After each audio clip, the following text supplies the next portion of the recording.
사무엘기상 제19장. 사울은 자기 아들 요나단과 자기의 모든 신하들이 듣는 데서 다윗을 죽이겠다고 말하였다. 사울의 아들 요나단은 다윗을 매우 좋아하고 있었으므로 다윗에게 이것을 기띔하여 주었다. 나의 아버지 사울이 자네를 죽이려고 하니 나의 말을 듣게. 자네는 내일 아침 일찍 몸을 피하여 외진 곳으로 가서 숨어있게. 자네가 숨어있는 들로 아버지를 모시고 나가서 내가 아버지 곁에 붙어 다니다가 기회를 보아 자네 일을 아버지께 여쭈어보고 거기에서 있었던 일을 내가 곧 자네에게 알려주겠네. 요나단은 아버지 사울 앞에서 다윗의 좋은 점들을 이야기하였다. 그는 사울에게 말하였다. 아버지께서는 아버지의 신하 다윗을 해치려고 하십니다만 이런 죄를 지으시면 안 됩니다. 다윗은 아버지께 죄를 지은 일이 없습니다. 오히려 다윗은 아버지를 도와서 아주 좋은 일들만 했습니다. 그는 자기 목숨을 아끼지 않고 블레셋 장군을 쳐 죽였고 그래서 주님께서 온 이스라엘에게 이렇게 큰 승리를 안겨 주셨습니다. 아버지께서도 그것을 직접 보고 기뻐하셨습니다. 그런데 지금 무엇 때문에 이유도 없이 다윗을 죽여 죄 없는 피를 흘려 죄를 지으려고 하십니까?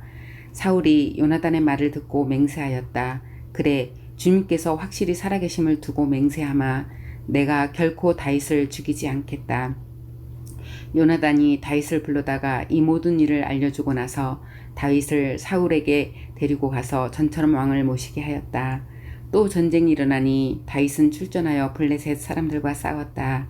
다윗이 그들을 쳐서 크게 무찌르니 블레셋 사람들이 다윗 앞에서 도망쳤다. 그런데 사울이 창을 들고 궁중에 앉아있을 때에 주님께서 보내신 악한 영이 또 사울을 강하게 사로잡았다. 다윗이 수금을 타고 있는데 사울이 창으로 다윗을 벽에 박으려고 하였다. 다윗이 사울 앞에서 피하였으므로 창만 벽에 박혔다. 다윗은 도망하여 목숨을 건졌다. 바로 그날 밤에 사울이 다윗의 집으로 부하들을 보내어 그를 지키고 있다가 아침에 죽이라고 시켰다. 그러나 다윗의 아내 미갈이 그에게 당신은 오늘 밤에 피하지 않으면 내일 틀림없이 죽습니다 하고 경고하였다. 미갈이 다윗을 창문으로 내려보내니 다윗이 거기에서 달아나서 목숨을 건졌다. 한편 미갈은 집안에 있는 우상을 가져다가 침대에 누이고 그 머리에는 염소돌로 짠 망을 씌우고 그 몸에는 옷을 입혔다. 사울의 부하들이 다윗을 잡으러 오자 미갈은 남편이 병이 들어서 누워 있다고 말하였다. 그러자 사울은 다윗이 정말 아픈지 확인하여 보라고 그 부하들을 다시 보내면서 자기가 직접 죽일 터이니 그를 침대째로 자기에게 들고 오라고 하였다. 부하들이 와서 보니 침대에는 집안에 있던 우상이 누워 있었다. 머리에 염소털로 짠 망을 씌운 채 뉘어놓은 것이었다. 사울이 미갈에게 호통을 쳤다. 내가 왜 나를 속이고 원수가 빠져나가서 살아날 수 있게 하였느냐. 그러자 미갈은 다윗을 빠져나가지 못하게 했다가는 다윗이 자기를 죽였을 것이라고 사울에게 대답하였다. 다윗은 그렇게 달아나서 살아난 다음에 라마로 사무엘을 찾아가서 그동안 사울이 자기에게 한 일을 모두 이야기하였다. 그러자 사무엘은 곧 다윗을 데리고 나요스로 가서 살았다. 다윗이 라마의 나요스에 있다는 소식이 곧 사울에게 들어갔다. 사울은 다윗을 잡아오라고 부하들을 보냈다. 그들이 가서 보니 예언자들 한 무리가 사무엘 앞에서 춤추고 소리치며 예언을 하고 있었다. 그 순간 그 부하들에게도 하나님의 영이 내리니 그들도 춤추고 소리치며 예언을 하였다. 사람들이 사울에게 이 소식을 알리니 사울이 다른 부하들을 보냈으나 그들도 춤추고 소리치면서 예언을 하는 것이었다. 사울이 다시 세 번째로 부하들을 보내니 그들도 마찬가지로 춤추고 소리치면서 예언을 하였다. 드디어 사울이 직접 라마로 갔다. 그는 세구에 있는 큰 우물에 이르러 사무엘과 다윗이 어디에 있는지를 물었다. 사람들은 그 두 사람이 라마의 나요스에 있다고 대답하였다. 사울이 거기에서 라마의 나요스로 가는데 그에게도 하나님의 영이 내려서 그는 라마의 나요스에 이를 때까지 계속하여 춤추고 소리치며 열광 상태에서 예언을 하며 걸어갔다. 사무엘 앞에 이르러서는 옷까지 벗어버리고 춤추고 소리치면서 예언을 하고 나서 그날 하루 밤낮을 벗은 몸으로 쓰러져 있었다. 사울도 예언자가 되었는가 하는 말이 여기에서 나왔다. 사무엘기상 제20장. 다윗이 라마의 나요대에서 빠져나와 집으로 돌아온 다음에 요나단에게 따져 물었다. 내가 무슨 못할 일을 하였느냐? 내가 무슨 몹쓸 일이라도 하였느냐? 내가 자네의 아버님께 무슨 잘못을 저질렀기에 아버님이 이토록 나의 목숨을 노리시느냐? 요나단이 그에게 대답하였다. 자네를 죽이시다니 결코 그런 일은 없을 걸세. 내가 분명히 말하지만 우리 아버지는 큰 일이든지 작은 일이든지 나에게 알리지 않고서는 하시지를 않네. 그런데 우리 아버지가 이 일이라고 해서 나에게 숨기실 까닭이 무엇이겠는가? 그럴 리가 없네. 그러나 다윗은 맹세까지 하면서 말하였다. 자네가 나를 지극히 아낀다는 것은 자네의 아버님도 잘 알고 계시지 않은가? 그렇기 때문에 이 일만은 자네에게 알려서는 안 된다고 생각하셨을 걸세. 자네가 알면서 매우 슬퍼할 테니까 말일세. 주님께서 살아계시니 내가 자네에게 분명히 말하겠네. 나와 죽음 사이는 한 발짝밖에 되지 않네. 요나단이 다윗에게 제안하였다. 자네의 소원을 말해보게. 자네를 돕는 일이면 무엇이든지 하겠네. 다윗이 요나단에게 대답하였다. 내일은 초하루일세. 내가 임금님과 함께 앉아서 식사를 해야 하는 날일세. 그러나 내가 외출을 할 수 있도록 주선하여 주게. 나가서 모레 저녁 때까지 들녘에 숨어 있겠네. 그랬다가 만일 자네 아버님이 내가 왜 안 보이느냐고 물으시거든. 그때 자네는 내가 우리 고향 베들레헴으로 가서 온 가족과 함께 거기에서 매년제를 드릴 때가 되어 급히 가 보아야 한다고 말미를 달라고 해서 허락해 주었다고 말씀드려 주게. 그때 자네의 아버님이 잘했다고 말씀하시면 나에게 아무런 화가 미치지 않겠지만 자네의 아버님이 화를 내시면 나를 해치려고 결심하신 것으로 알겠네. 자네는 이미 주님 앞에서 나와 가까운 친구로 지내기로 굳게 약속하였으니 나에게 친구의 의리를 꼭 지켜주게. 그러나 나에게 무슨 허물이 있다면 자네가 직접 나를 죽이게. 나를 자네의 아버님께로 데려갈 까닭이 없지 않은가? 요나단이 대답하였다. 결코 그런 일은 없을 걸세. 우리 아버지가 자네를 해치려는 결심을 한 줄을 알고서야 내가 어찌 그것을 자네에게 곧 알려주지 않겠는가. 그러나 다윗은 요나단에게 물었다. 혹시 자네의 아버님이 자네에게 화를 내면서 대답하시면 누가 그것을 나에게 알려주겠는가. 요나단이 다윗에게 말하였다. 자 가세. 들로 나가세. 둘은 함께 들로 나갔다. 요나단이 다윗에게 약속하였다. 주 이스라엘의 하나님이 우리의 증인이시네. 내가 내일이나 모레 이맘때에 아버지의 뜻을 살펴보고 자네에게 대하여 좋게 생각하신다면 사람을 보내어 알리겠네. 아버지가 자네를 해치려고 한다는 것을 내가 알고도 그것을 자네에게 알리지 않아서 자네가 안전하게 피신하지 못하게 된다면 주님께서 이 요나단에게 무슨 벌을 내리셔도 달게 받겠네. 주님께서 나의 아버지와 함께 계셨던 것처럼 자네와도 함께 계시기를 바라네. 그 대신 내가 살아있는 동안은 내가 주님의 인자하심을 누리며 살 수 있게 해주게. 내가 죽은 다음에라도 주님께서 자네 다윗의 온수들을 이 세상에서 다 없애버리시는 날이라도 나의 지방과 의리를 끊지 말고 지켜주게.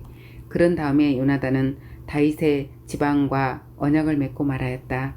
주님께서 다윗의 온수들에게 보복하여 주시기를 바라네. 요나단은 다윗을 제 몸처럼 맡기는 터라 다윗에게 다시 맹세하였다. 요나단이 다윗에게 약속하였다. 내일은 초하루이니 아버지가 자네의 자리가 빈 것을 보시면 틀림없이 자네가 왜 자리를 비웠는지 물으실 걸세. 모레까지 기다리다가 저번 일이 있었을 때 숨었던 그곳으로 내려가서 에셀바위 곁에 숨어있게. 그러면 내가 연습삼아 어떤 표적을 놓고 활을 쏘는 것처럼 그 바위 곁으로 화살을 3번 쏘겠네. 그런 다음에 내가 데리고 있는 종을 보내어 그 화살을 다 찾아오라고 말하겠네.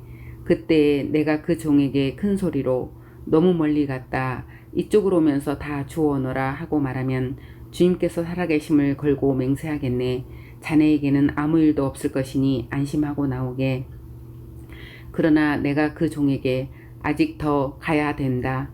화살은 더 먼 곳에 있다. 하고 말하면 주님께서 자네를 멀리 보내시는 것이니 떠나가게. 오직 우리가 함께 약속한 말에 대해서는 주님께서 길이길이 자네와 나 사이에 증인이 되실 걸세. 이리하여 다윗은 들녘에 숨어 있었다. 초하루가 되었을 때에 왕이 식사를 하려고 식탁에 앉았다. 왕이 언제나 하듯이 벽을 등진 자리에 앉자 요나단이 왕의 맞은쪽에 앉았고 아브넬은 사울 곁에 앉았다. 다윗의 자리는 비어 있었다. 그런데도 그날은 사울이 아무 말도 하지 않았다. 사울은 다윗에게 뜻하지 않은 일이 생겨 몸이 부정을 타서 아직 깨끗하여지지 않았는가 하고 생각하였다. 그런데 초하루가 지난 다음 날, 곧 그 이튿날에도 다윗의 자리가 여전히 비어있는 것을 보고 사울이 자기 아들 요나단에게 물었다. 어째서 이새의 아들이 어제도 오늘도 식사하러 나오지 않느냐? 요나단이 사울에게 대답하였다. 다윗이 저에게 베들레헴에 다녀올 수 있도록 허락하여 달라고 간곡히 요청하였습니다. 자기 집안이 베들레헴 성읍에서 제사를 드리는데 자기 형이 다녀가라고 했다고 하면서 제가 자기를 아낀다면 자기 형을 만나게 해달라고 저에게 간청을 하였습니다. 그래서 그가 지금 임금님의 식탁에 나오지 못하였습니다. 사울이 요나단에게 화를 내면서 소리쳤다. 이 폐역무도한 계집의 자식아, 내가 이새의 아들과 단짝이 된 것을 내가 모를 줄 알았더냐? 그런 녀석과 단짝이 되다니 너에게도 부끄러운 일이고 너를 낳은 내 어미를 발가벗기는 망신이 될 뿐이다. 이새의 아들이 이 세상에 살아있는 한은 너도 안전하지 못하고 너의 나라도 안전하지 못할 줄 알아라. 빨리 가서 그 녀석을 당장에 끌어오너라. 그 녀석은 죽어야 마땅하다. 요나단이 자기 아버지 사울에게 그가 무슨 못할 일을 하였기에 죽어야 합니까? 하고 항의하니 그 순간 사울이 요나단을 찔러 죽이려고 창을 뽑아 겨냥하였다. 그제서야 요나단은 자기 아버지가 다윗을 죽이려고 단단히 벼르고 있다는 것을 알아차렸다. 요나단도 화가 치밀어 식탁에서 일어섰다. 그리고 요나단은 자기 아버지가 다윗을 모욕한 것이 가슴 아파서 그달의 이틀째가 되던 그날은 하루 종일 아무것도 먹지 않았다. 그 다음 날 아침에 요나단은 어린 종을 하나 데리고 들녘으로 나가서 다윗과 약속한 장소로 갔다. 거기에서 요나단은 자기가 데리고 온 어린 종에게 너는 막 달려가서 내가 지금 쏘는 화살을 주워오너라 하고 시켰다. 어린 종이 달려가자 요나단은 그의 머리 위로 화살을 쏘았다. 요나단이 쏜 화살이 떨어진 곳으로 그 어린 종이 달려가자 요나단이 그의 뒤에다 대고 소리쳤다. 아직도 덜 갔다. 화살이 더 먼 곳에 있지 않느냐. 요나단이 그 소년의 뒤에다 대고 계속 소리쳤다. 빨리 서 있지 말고 빨리 달려. 요나단의 어린 종은 화살을 주워다가 자기 상전에게 바쳤다. 그러나 그 어린 종은 아무것도 눈치채지 못하였다. 요나단과 다윗만이 그 일을 알았다. 그런 다음에 요나단은 데리고 왔던 그 어린 종에게 자기의 무기를 주면서 그것을 들고 성읍 안으로 들어가라고 말하였다. 그 어린 종이 성읍 안으로 들어가니 다윗이 그 숨어있던 바위 곁에서 일어나 얼굴을 땅에 대면서 3번 큰절을 하였다. 그리고 그들은 서로 끌어안고 함께 울었는데 다윗이 더 서럽게 울었다. 그러자 요나단이 다윗에게 말하였다. 잘 가게. 우리가 서로 주님의 이름을 걸고 맹세한 것은 잊지 않도록 하세. 주님께서 나와 자네 사이에서 뿐만 아니라 나의 자손과 자네의 자손 사이에서도 길이길이 그 증인이 되실 걸세. 다윗은 일어나 길을 떠났고 요나단은 성 안으로 들어갔다. 사무엘기상 제21장. 다윗은 노브로 가서 제사장 아히멜렉에게 이르렀다. 아히멜렉이 떨면서 나왔다. 다윗을 맞으며 물었다. 동행자도 없이 어떻게 혼자 오셨습니까? 다윗이 제사장 아히멜렉에게 대답하였다. 나는 임금님의 명령을 띠고 길을 떠났습니다. 임금님이 나에게 임무를 맡기면서 부탁하시기를 나에게 맡기신 임무를 어느 누구에게도 알리지 말라고 하셨습니다. 그래서 부하들과는 약속된 곳에서 만나기로 하였습니다. 그런데 지금 제사장님이 혹시 무엇이든 가까이 가지신 것이 좀 없습니까? 빵 5덩이가 있으면 저에게 주십시오. 그렇게 안 되면 있는 대로라도 주십시오. 그러자 제사장이 다윗에게 말하였다. 지금 보통 빵은 내게 없고 있는 것은 거룩한 빵뿐입니다. 그 젊은이들이 여자만 가까이 하지 않았다면 줄 수가 있습니다. 다윗이 제사장에게 말하였다. 원정길에 오를 때 늘 그렇게 하듯이 이번에도 우리는 2, 3일 전부터 여자와 가까이 하지 않았습니다. 비록 이번 출정이 보통의 사명을 띤 길이기는 하지만 제가 출정할 때에 이미 부하들의 몸은 정결했습니다. 그러니 오늘쯤은 그들의 몸이 얼마나 더 정결하겠습니까? 제사장은 그에게 거룩한 빵을 주었다. 주님 앞에 차려놓은 빵 말고는 다른 빵이 달리 더 없었기 때문이다.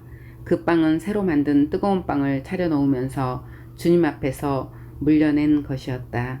그런데 바로 그날 사울의 신하 가운데 한 사람이 그곳에 있었는데 그는 주님 앞에서 하여야 할 일이 있어서 거기에 머물러 있었다. 그의 이름은 도액인데 에돔 사람으로서 사울의 목자 가운데서 우두머리였다. 다윗이 아히멜렉에게 또 한 가지를 물었다. 제사장님은 지금 혹시 창이나 칼을 가지고 계신 것이 없습니까? 저는 임금님의 명령이 너무도 급하여서 나의 칼이나 무기를 가져오지 못했습니다. 제사장이 대답하였다. 그대가 엘라 골짜기에서 쳐 죽인 블레셋 사람 골리앗의 칼을 보자기에 싸서 여기 에봇 뒤에 두었습니다. 여기에 이것 말고는 다른 칼이 없으니 이 칼을 가지고 싶으면 가지십시오. 다윗이 말하였다. 그만한 것이 어디에 또 있겠습니까? 그것을 나에게 주십시오. 다윗이 거기를 떠나 그날로 사울에게서 도망하여 가드왕 아기스에게로 갔다. 아기스의 신하들이 왕에게 보고하였다. 이 사람은 분명히 저 나라의 왕 다윗입니다. 이 사람을 두고서 저 나라의 백성이 춤을 추며 이렇게 노래하였습니다. 사울은 수천 명을 죽이고 다윗은 수만 명을 죽였다. 다윗은 이 말을 듣고 가슴이 뜨끔했다. 그는 가드왕 아기스 옆에 있는 것도 안전하지 못하다는 생각이 들었다. 그래서 그는 그들이 보는 앞에서는 미친 척을 하였다.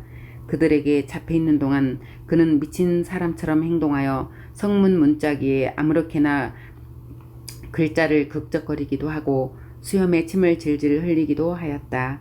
그러자 아기스가 신하들에게 소리쳤다. 아니 미친 녀석이 아니냐? 왜 저런 자를 나에게 끌어왔느냐? 나에게 미치 광의가 부족해서 저런 자까지 데려다가 내 앞에서 미친 짓을 하게 하느냐? 왕궁에 저런 자까지 들어와 있어야 하느냐? 요한복음서 제17장. 예수께서 이 말씀을 마치시고 눈을 들어 하늘을 우러러 보시고 말씀하셨다. 아버지, 때가 왔습니다. 아버지의 아들을 영광되게 하셔서 아들이 아버지께 영광을 돌리게 하여 주십시오. 아버지께서는 아들에게 모든 사람을 다스리는 권세를 주셨습니다. 그것은 아들로 하여금 아버지께서 그에게 주신 모든 사람에게 영생을 주게 하려는 것입니다. 영생은 오직 한 분이신 참 하나님을 알고 또 아버지께서 보내신 예수 그리스도를 아는 것입니다. 나는 아버지께 내게 하라고 맡기신 일을 완성하여 땅에서 아버지께 영광을 돌렸습니다.